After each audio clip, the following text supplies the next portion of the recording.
कभी सोचा है कि जब कोई गेंद फेंकी जाती है तो वो हवा में घुमावदार रास्ता क्यों लेती है?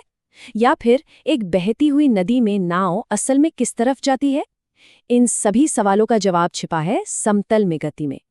आज हम सीधी रेखा की दुनिया से एक कदम आगे बढ़ेंगे और उस भौतिकी को समझेंगे जो हमारे चारों ओर की दुनिया को असल में चलाती है।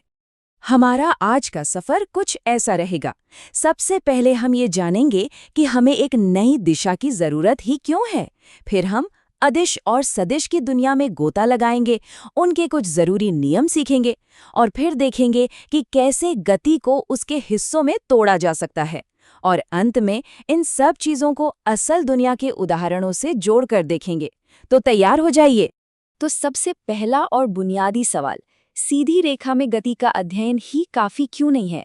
आइए समझते हैं कि हमें अपनी भौतिकी की समझ को एक नया आयाम, एक नई डायमेंशन देने की जरूरत क्यों पड़ती है।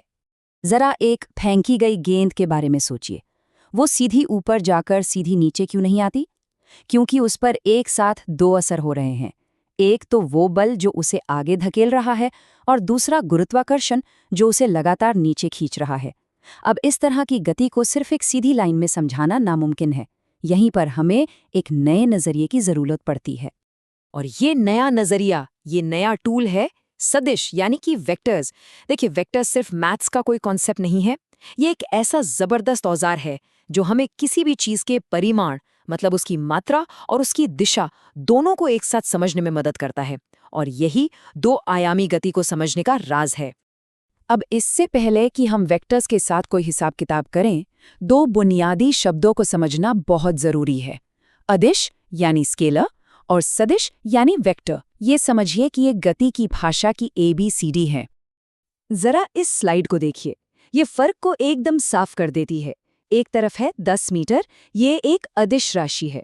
ये सिर्फ बताती है कि कोई चीज कितनी दूर है। लेकिन दूसरी तरफ है 10 मीटर पूर्व, ये एक सदिश है।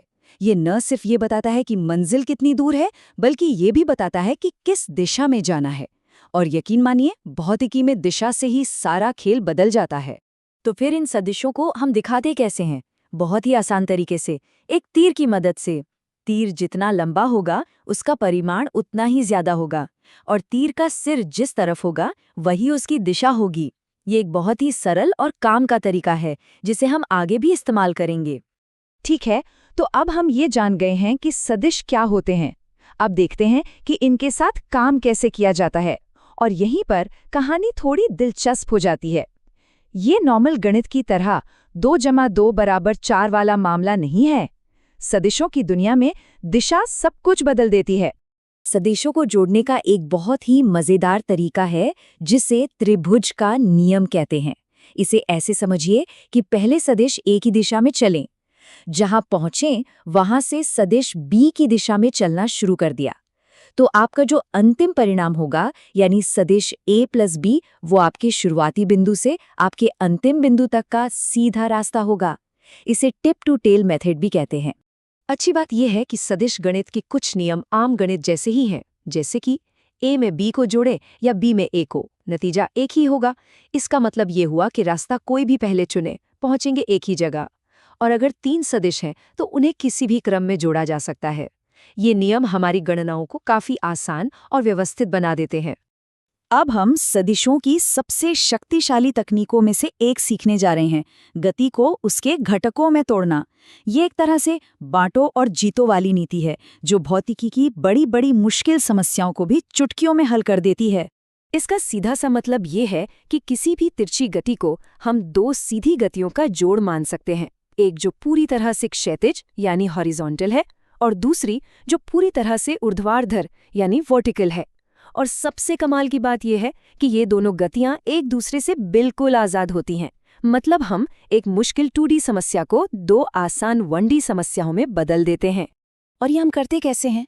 बस थोड़ी सी ट्रिग्नोमेट्री का इस्तेमाल करके, जैसा कि इन फॉर्मूलों में दिख रहा है।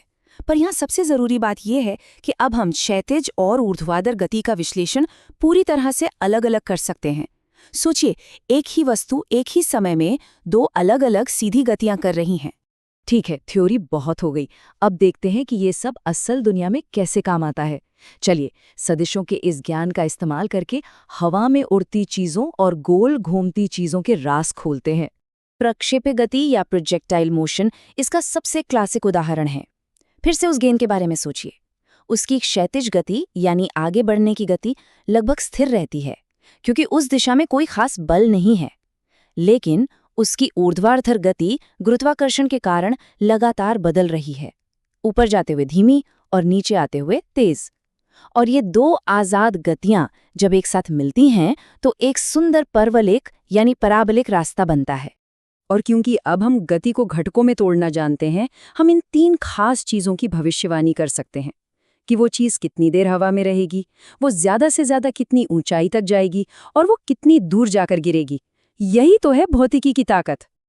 अब बात करते हैं वृत्तीय गति की। यहाँ एक बहुत ही मजेदार बात है। कोई वस्तु एक ही रफ्तार से गोल घूम सकती है, लेकिन फिर भी वो त्वरित हो रही है। ऐसा कैसे? क्योंकि उसका वेग, जो कि एक सदिश है, हर पल अपनी दिशा बदल रहा है। और दिशा में ये बदलाव ही एक तरह का त्वरण है, जिसे अभिकेंद्रीय त्वरण कहते हैं, और ये हमेशा वृत्त के केंद्र की ओर लगता है। तो हमने ये सारे शानदार कॉन्सेप्ट सीख लिए हैं। अब इन सबको एक साथ जोड़कर देखते हैं कि ये हमारे चारों ओर की दुनिया में कहाँ-कहाँ दिखाई देते हैं। अगली बार जब कोई क्रिकेट मैच में ऊंचा शॉट देखें तो याद रखिए वो प्रक्षेप्य गति है। जब कोई नाव किसी तेज बहती नदी को पार करती है तो उसकी असल गति नाव और नदी के वेगों का सदिश योग होती है।